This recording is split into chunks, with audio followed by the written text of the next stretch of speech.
అమ్మవారు ఎలా వెలిశారో తెలుసుకుందామా?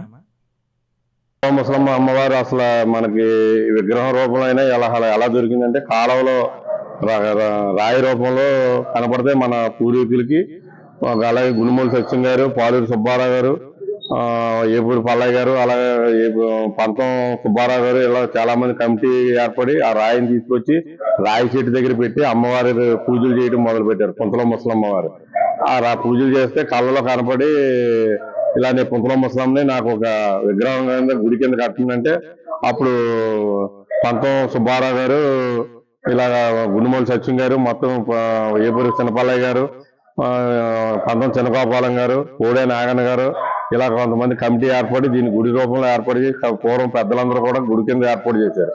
ఏర్పాటు చేసి దీన్ని తీర్థం జనవరి 1 అమ్మవారి తీర్థం కింద మొదలుపెట్టి తీర్థం చేయడం మొదలు పెట్టారు. అలా చేయగా 150 సంవత్సరాల నుంచి బాగా జరుగుతుంది. ఇది మేము 2000 సంవత్సరం నుంచి మేము కమిటీగా ఏర్పడి మొత్తం మేము తీసుకుని దీన్ని ఆన్వర్ చేసుకుని మేము 2000 సంవత్సరం నుంచి కూడా ఇప్పుడు దాకా కూడా మేము 25 సంవత్సరాలు ఈ సంవత్సరం చేస్తే అమ్మవారికి తీర్థం చేయడం మొదలు పెట్టాం. మా టైంలోనే అమ్మవారికి కొంచెం ఈ గుడి షాపింగ్ కాంప్లెక్స్ కట్టాం, మండపం కట్టాం. మొన్న ఈ రీసెంట్ మామూలుగా మండపం ఒకటి డిస్పోజల్ అయిపోతుంటే భాస్కర్ వాళ్ళ నాన్నగారి పేరున పాలూరు వెంకటరావు గారి పేరున ఉంది. ఆయన వెళ్ళి అడిగితే ఆయన కూడా మండపానికి సహకరించి ఎంత అవుతుందన్నారు మమ్మల్ని. ఒక 5 లక్షలు అవుతుందంటే సరే అయితే ఆ 5 లక్షలు నేను ఇస్తాను, ఆ మండపం కూడా కట్టండి అని చెప్పారు. అది ఇంకా ఓపెనింగ్ కాలేదు, ఈ జనవరికి ఓపెన్ అవుతుంది. అది కూడా ఆ మండపం కూడా కట్టడం జరిగింది. అలాగే మా ఊర్లో ఉన్న తాపీ మేస్త్రులు, దుబాయ్లో ఉన్న వాళ్ళు, సింగపూర్లో ఉన్న వాళ్ళు ఫండ్స్ మాకు పంపించి మాకు ఫండ్స్ పంపిన ద్వారా ఈ మండపాన్ని, ఈ షాపింగ్ కాంప్లెక్స్ ని ఇవన్నీ కూడా మేము నిర్మించడం జరిగింది. మా కుర్రోళ్ళు కూడా ఎప్పటికప్పుడు కూడా అందరూ సహకరిస్తారు. ఊళ్ళో అన్ని వర్గాల వారు, నెక్స్ట్ ఏంటంటే రాజకీయ నాయకులు అందరూ కూడా కలిపి ఈ జనవరి బస్ చేస్తారు. అందరూ కూడా మెయిన్ ఏంటంటే మాకు తాపీ మేస్త్రులు ఎక్కువ. వాళ్ళకి పుస్తకం ఇస్తే వాళ్ళ మగాలో ఉన్న తాపీ మేస్త్రులు డబ్బులు అవి తీసుకుని ఇంటింటికి చందా రూపంలో పోగేసి తీసుకున్న డబ్బులతోనే మేము ఈ తీర్థం మొత్తం జనవరి బస్ చేయడం జరుగుతుంది. అలాగే ఈ అమ్మవారు బాగా ఫేమస్. ఇక్కడికి వచ్చి కోరుకున్న కోరికలు ఏదైనా సరే నెరవేరుతాయన్న నమ్మకంతో ప్రతి సంవత్సరం చుట్టుపక్కల ఒక 20 గ్రామాల జనాలు వచ్చి అమ్మవారిని దర్శించుకుని జనవరి 1 రోజుని కొత్త సంవత్సరం రోజుని కోరుకున్న కోరిక ఏదైనా జరుగుతుందన్న నమ్మకంతో వచ్చి వాళ్ళ నమ్మకంతో కోరికలు అన్ని తీరుతున్నాయని చెప్పి భక్తులు కూడా తెచ్చి కానుకలు మొక్కుబళ్ళు వేసుకోవడం జరుగుతుంది. అలాగే సలివిడి పానకాలు కూడా ఇంటింటికి ప్రతి ఒక్కళ్ళు కూడా అలాగే ఇక్కడ ఈవిడికి అక్క ఉంది, నేత్రాలమ్మ తల్లి. ఆవిడికి 9 సంవత్సరాలకు ఒకసారి జాతర చేస్తారు. ఆవిడికి సలివిడి పానకం పోసాకే జనవరి 1 ఇక్కడ కూడా సలివిడి పానకం పోస్తారు. అలాగా ప్రతి సంవత్సరం దీన్ని ఎదరికి తీసుకెళ్లడం జరుగుతుంది. ప్రోగ్రాంలు అవి కూడా స్టేజీ ప్రోగ్రాంలు, ఊరేగింపులు అన్ని కూడా బాగా జరుగుతాయి. ఇక్కడ బాగా నమ్మకం. ఇంట్లో ముసలమ్మ తల్లి అంటే బాగా నమ్మకం. జనవరి 1 అంటే 5 రోజులు కూడా ఏదో స్టేజీ ప్రోగ్రాం జరుగుద్ది. బాణాచంచా అవి కూడా బాగా కాలుస్తాం. అలాగే ఏంటంటే మేము తీసుకున్నాం మొదలెట్టిన తర్వాత అందరూ కూడా మాకు సహకరిస్తున్నారు. ఊళ్ళో అందరూ పెద్దల్ని కలుస్తూ అందరూ కూడా సహకరిస్తున్నారు.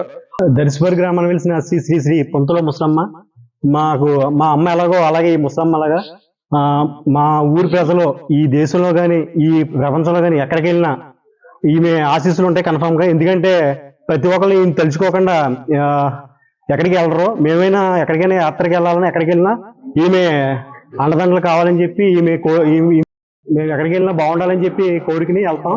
అలాగే ఈ ముసలమ్మ తీర్థం ప్రతి సంవత్సరం 1 తారీఖున అంగరంగ వైభవంగా జరుగుతుంది. 5 రోజులు స్టేజ్ ప్రోగ్రాంతో అలాగే బాణసంచ కాల్పుతో ఊరేగింపుతో భారీ ఊరేగింపుతో బాగా చేస్తారు. దీనికి వీళ్ళందరూ ఇంత కమిటీ అంతా కృషి చేసి చాలా గ్రాండ్ గా చేయడం జరుగుతుంది. అలాగే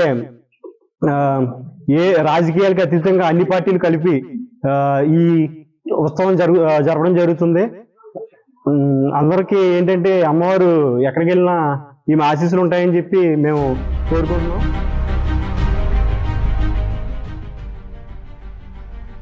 వేగంగా కదిలే కాలచక్రాన్ని కాస్త వెనక్కి మళ్ళిస్తే సుమారుగా శతాబ్దంన్నర క్రితం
ఏరా సత్యం, నేనురా ఈ గ్రామదేవత నేత్రాలమ్మ చెల్లిని ముసలమ్మనురా.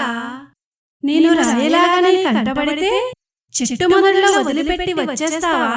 నేను కూడా మా అక్కకు తోడుగా ఈ గ్రామంలోనే ఉండాలని నిశ్చయించుకున్నానురా. నేను నీకు కనిపించిన కాలోగట్టునే నాకు గుడి కట్టించి ప్రతిష్ఠించరా.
ఏంటనే గారు పొగనలతో కూర్చున్నారు, కాల్చరా ఏంటి?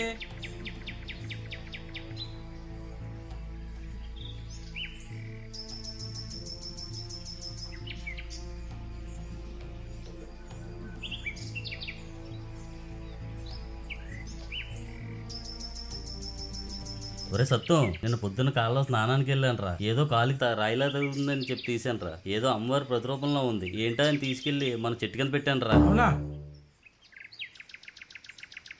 ఆ రాయే కల్లోకి వచ్చిందిరా సత్యం.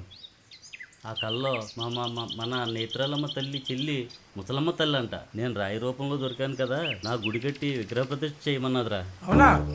అదే ఆలోచిస్తున్నాను రా, ఏం చేద్దామంటావు? సరేనండి, ఊళ్ళో నలుగురిని సంప్రదించి చేద్దామండి. ఏంటంటే నాన్నగారు తిరిగాకి వచ్చినారా? ఏముంది రెడ్డి గారు, ఏం చేస్తున్నారు? బాగున్నారా? బాగానే ఉన్నాం. ఎంతవరకు వచ్చినాయి పనులు? ఉడుతారండి, ఉడుతుంటే చూద్దామని ఎలా వచ్చానండి. ఆ, సరే నాన్నగారు, అలా చేద్దామండి. ఏంటండి? ఏం లేదండి, నేను అన్నయ్య గారు కాలస్థానానికి వెళ్తే రాయి దొరికిందంట. రాత్రి అమ్మవారు కల్లోకి వచ్చి నాకు గుడి కట్టేమని చెప్పి అమ్మవారు అడిగిందంట అంటే దాని గురించి ఆలోచిస్తాను. అవును రెడ్డి గారు. గుడి కడదాం అనుకున్నారు అయితే? అవును రెడ్డి గారు. సరే అయితే గుడి కట్టండి, గ్రాండ్ అడిగితే నేను ఎట్టుకుంటానులేండి. మంచి పనే కదా, ఊరికి మంచి జరిగిద్దంటే. బొమ్మలు చేస్తాడానికి మీరు చేయండి, అంతదంతా ఇస్తాను. సరేనండి, అలాగేనండి.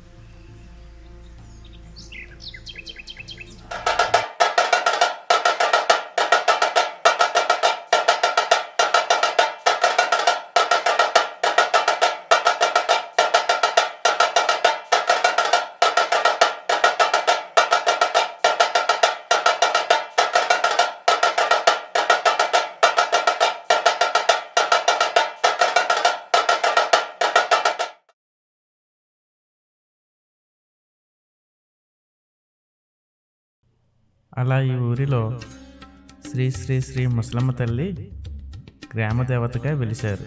ఒకప్పుడు ఇదంతా పొలాలకెళ్ళే పుంతదారి కాబట్టి పుంతలో ముసలమ్మగా పేరుగాంచారు. ప్రతి సంవత్సరం జనవరి 1వ తారీఖున శ్రీ శ్రీ శ్రీ పుంతలో ముసలమ్మ అమ్మవారికి ఉత్సవం జరుగుతుంది. ఆ ఉత్సవం ఎలా జరుగుతుందో చూసేద్దామా?